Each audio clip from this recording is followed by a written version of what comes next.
Hey everybody, welcome to Zach's Live Trader.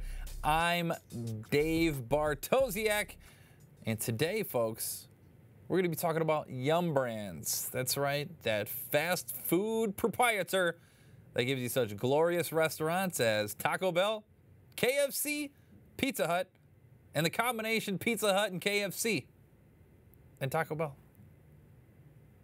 They're going to be reporting after the bell tomorrow, so I wanted to make sure we dig in here today, and we're going to take a look at a few things. First, like we always do, we're going to look at the price consensus and EPS surprise chart on Zacks.com. From there, we're going to move on to our detailed estimates page that will give us an idea of what analysts are thinking about Yum Brands. Then finally, I'm going to dig into the options chain, give you a bullish trade, give you a bearish trade, and then give you my humble opinion as to which one of these trades I believe is the best way to play Yum Brands. Now, this is part of our free stream here at Zacks Investment Services. So what you're not going to get is a follow-up to this trade. And you're not going to catch our premium video that we had on Monday, which was Micron, and you're not going to get the premium video we do next week unless you just simply shoot me an email, livetrader@zacks.com, so I can give you all the details about our Zacks Live Trader service. It's only $9.99 a month. You'll get access to that premium video, and the most important part is that follow-up video where I go ahead and tell you what the trade is doing and how you may want to get out of the trade and how to make money, because anybody can enter them, but the pros know how to get out. So, livetrader@zacks.com. Shoot me those emails if you haven't already, but thanks for coming along for the ride here on Yum Brands. All right, so let's go ahead and dig in here on the price consensus and EPS surprise chart on Zacks.com for Yum Brands, ticker YUM. So if you take a look at the black line here, this represents the price, which corresponds to the right Y axis. The little green arrows represent times when Yum Brands beat earnings. The red arrows represent earnings misses. And as par for the course, you usually see a lot of beats and not a lot of misses. Now, the multicolored lines here represent the evolution of our Zacks consensus estimates over time. Now, you can glean a lot of information from this. Right off the bat, I could tell that everybody starts by blowing smoke, and then things start to deteriorate. This happens just about every year for Yum Brands. So next time you see an EPS estimate for Yum Brands, you should take it with a crispy taco. Because, you know, not a grain of salt, but a crispy taco. Maybe a packet of hot sauce. Okay, so now what you're going to see here, though, is these kind of gaps in the earnings, all right, these lines. Now, the difference between these lines represent the actual growth. So if you notice, everybody's super optimistic about growth too, and then these numbers start to come down, and then they come down, and then they come down. But here's the bottom line. Look at what happened at the end of 2013, kind of where EPS was, end of 2014, end of 2015. So no growth here really, right?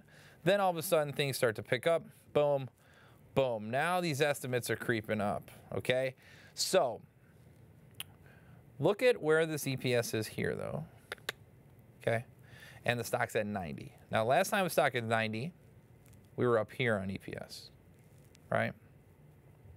Current year, next year, sort of numbers. Well, I suppose it's current year. Next year, a year out. So here we go, current year. So all the way down here, stock was at 90. Okay, just you can look and see sort of where the stock is positioned. This gives you an idea of the valuation of this without even have to look at the PE ratio.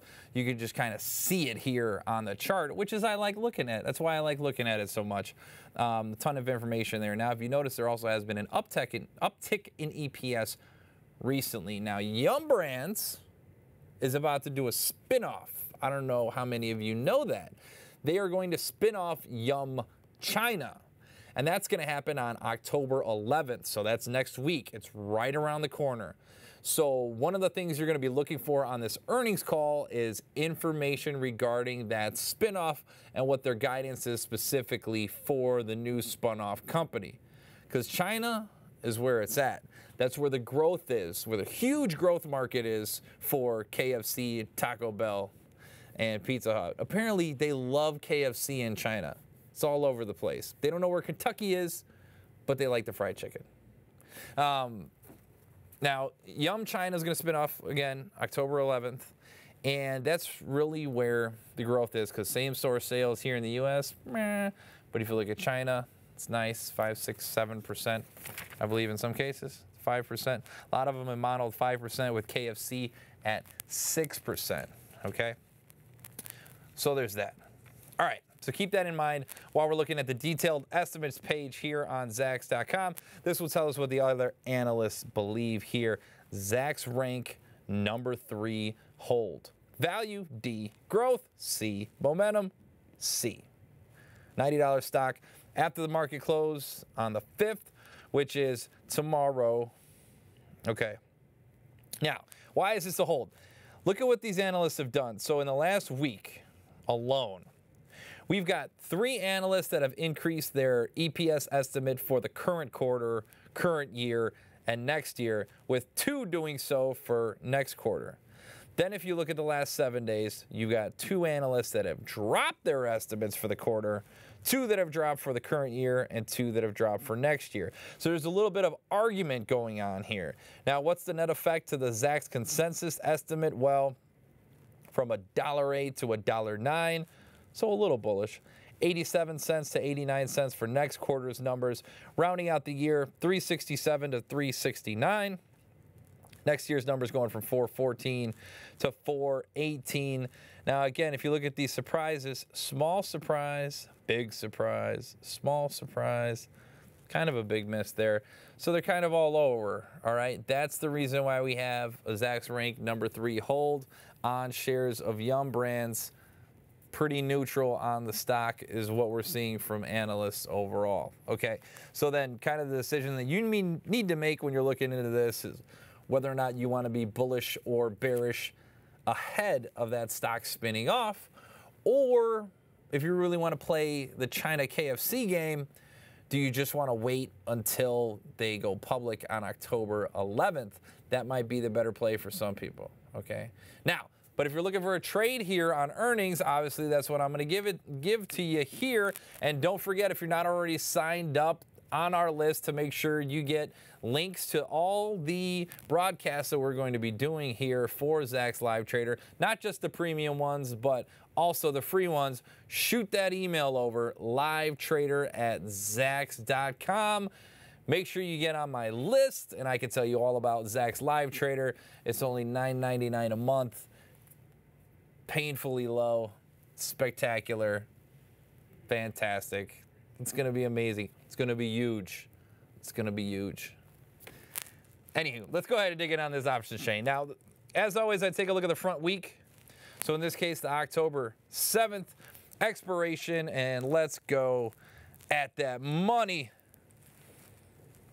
So we're going to look at the $90 call, $90 put, and see sort of what the implied volatility is on shares of Yum Brands. Now, granted, there are plenty more advanced ways to do this, okay? I'm not interested in being the most advanced implied volatility calculator on YouTube. It's not what I'm here for.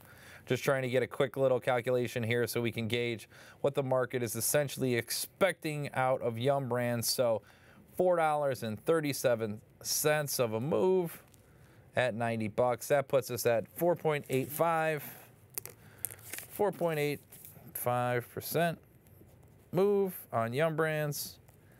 This is about 430-ish, right?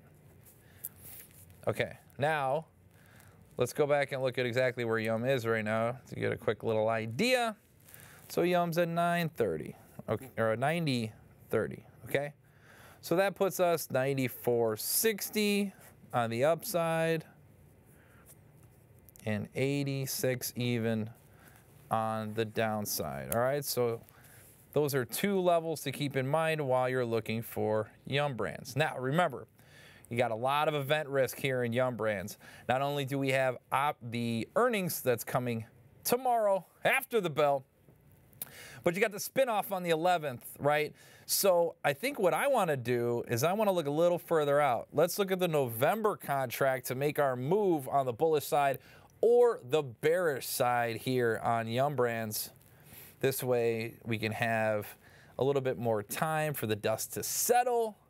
Can make a move based on how we think the stock's going to trade after the spinoff. I think that's the key here, folks, is to have an opinion on what happens immediately following the spinoff as well, not just the earnings for Yum Brands. Now, one thing to note here is because this is a spinoff, okay, you're going to see these options change. So as a direct result of the spinoff, most times they treat it as like a special dividend. They have a certain dollar amount that they associate with the spin, and then they adjust the strike price of your option accordingly for the post-spinoff world that is going to be Yum Brands, okay? You're not going to get like another option for the Yum spinoff. That's not going to happen because that's going to take a little bit for that options market to sort of develop there in Yum Brand, in the new Yum, in the China Yum, which I guess is new Yum, when October 11th. So it's going to be a little bit. So if you want to start trading that thing, you're going to have to wait. Anywho, so expect to see a change in the strike price. My suggestion, folks, if you've never messed around with anything like this, this is definitely a good one to kind of paper trade on, okay? So just kind of look and see what happens to it versus risking any money, okay? It's a nice little educational piece I think we could use. Okay, so anyway, November. Now, what were these levels? 94.60, 86, okay? Now, if you look, there's not a ton of volume over here, not a lot of open interest, but it's not terrible. I mean, it's still there, a few hundred, right? Because the real action is going to be, let's drop back down to this October 21st contract. You saw the numbers there, 300, 200, 100, 400, 400, okay? Let this load up, and we'll see something here that's probably going to be a lot thicker for Yum Brands.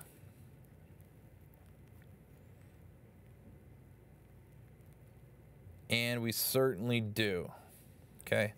If you look at the open interest here, it's 2,400.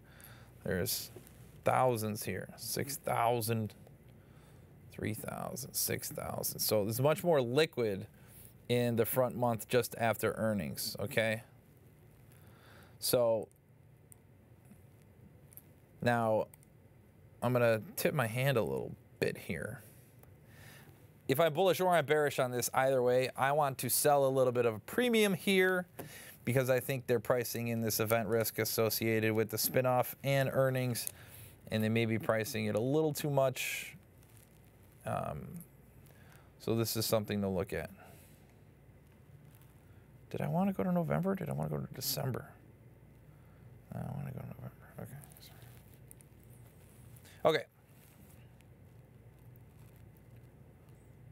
So if I'm going to be bullish on shares of Yum Brands here, I want to give it a little bit of space, but I definitely want to sell some of this premium. So this is what I'm going to do here. This is going to be another one of those scenarios where I'm going to sell a put spread, okay? So I'm going to go a little further out of the money here. I'm going to go to the 87.50s and the 85s. Let's see, what's that? 80, yeah,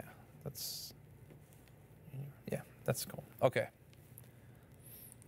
So I'd be selling that 87.50. I'd be taking in 253 of premium. Offset that by the $1.75 that it would cost me to buy the 85 put to open. So the reason I'm doing that, I can clearly define what my risk is, because being short the 87.50 put, that leaves me basically 87.50 of risk, right? Because if the stock goes to zero, I owe all that. So by buying the 85 here, I've clearly defined my risk, and it's only the difference in the two strike prices, which in this case is $2.50. All right, now keep that in mind. Now taking in 78 cents of premium is going to offset that. Hang on, sorry guys, let me do this again. So 253, right? That's how much I'll sell the 87.50 for, minus the 175 that I'm taking in premium. Okay, so that offsets the 250 I have at risk. So in this case, I have $1.72 at risk. okay?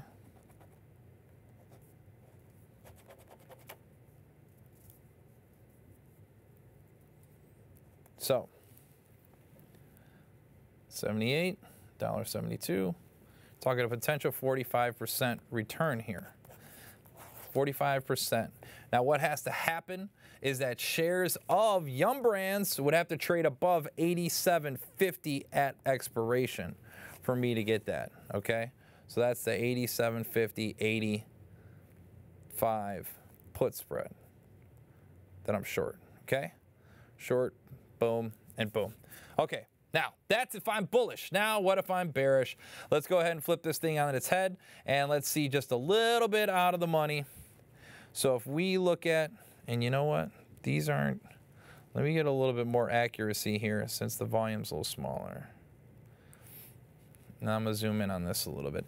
You know, I've entertained the idea of busting out my laptop and doing some actual, factual, real live stuff, but I'm still on the fence about it, okay? Because I don't want you guys to think that you're definitely going to be able to get filled at these levels, because, I mean, there's just too much that goes into it, okay? Too many things that can happen. This is all pretty much, okay, now, look at this. This is going to be better. It'll make sense. So now, look at this 92.50, okay, and the 95, right? Of course, I want the thicker one. Where'd the thicker one go? There he is. Okay. So this trade, right? All right, now I was doing this based on the last price, right? So let's just kind of ignore this last price. And let's look at the bid and the ask. Because what ends up happening is when you try to make this trade, you end up getting hit between the two of these, right? So if I was looking at, if this is what the market was showing me, right, and I was trying to do this, you always try to split the middle in here and split the middle in here on both sides, right? So, but in actuality here, you could just say, okay, I'll sell, definitely get 250 on one end here. And let's just say it cost you 170 to get out. Okay, so I know that's scribble. Let me make this a little bit more clear. So the 92.50 here. This is the bid and the ask that we're worried about, and you're going to be in the middle on both of these is pretty much, okay? So now, essentially what I'd end up getting is I would be short that 92.50 call, and I'd end up getting $2.50 for it, right? I'm not going to get the 255. I'm not going to get the 243. I'll probably just ask for somewhere in the middle. Hope I get filled, okay? So there's that. But I'm going to have to buy the 95 call, and that's, let's say, it cost me $1.70 on the high end. So that's 80 cents a premium that I've taken in. So in this case, it's going to be 80 cents a premium and $1.70 at risk for a 47% potential rate of return, okay? So that's 80 cents. Okay, so again, that would be a bearish call spread. I would be short the 92.50 and I'd be long the 95, and that would be the bearish play. Okay, so both of these are taking in a little bit of a premium here in the hopes that the stocks move directionally in one way or the other. Again, I'm going further out enough so that we have not just the earnings report that'll be in the bag, we'll also go get the guidance for Yum China, and Yum China will be out of the way. So what you'll be left with is the shell of Yum, not China, right? So anything Yum that's not in China is what you're gonna have left. So in my humble opinion here, am I bullish or am I bearish on shares of Yum Brands?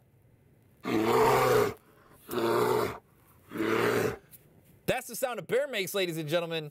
It's not that I hate, you know, Yum Brands, and it's not that I see like the guys in the back eating Taco Bell all the time and I just want to jam it down their throat. It's just that, you know, once Yum China gets out of the way, what's left in Yum? Okay, I just don't see that it's a fantastic company with a ton of growth here.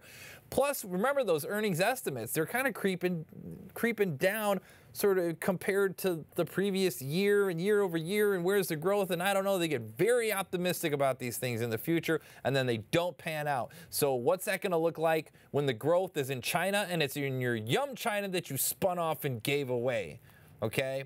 I almost consider just like selling a put here and getting put the stock and then being a part of the spinoff and then just dealing with the other side. But I didn't even want to get all that complicated. Really just what I wanted to do is show that I'm not really all that bullish here. And when I see a trade like this where I can take in some decent premium for a good risk versus reward, make a few bucks and not have to root for KFC, Taco Bell, and Pizza Hut here in the US, I can root for China. That sounds like a plan to me. So that's the trade that I'm putting together, folks. Now, make sure that you come circling on back. You better come check me out. The Thursday, I'm going to put out a video late Thursday, which hopefully you'll all get on Friday as part of our live trader service. It's livetrader@zacks.com. That's when I'm going to go over these trades. I'm going to go over Micron, which was our premium trade that we had on Monday, see how that's out. Also, Constellation Brands that we also talked about yesterday. Then, of course, we're going to be talking about this Yum Brands trade, see how it all goes. If you're not signed up, get signed up. Shoot me the email so I got you on the list, and I make sure that you can be a part of Zach's Live Trader. That's livetrader@zacks.com. So, hope to see you guys on Thursday, and if not, I'll see you next week. Have a good one.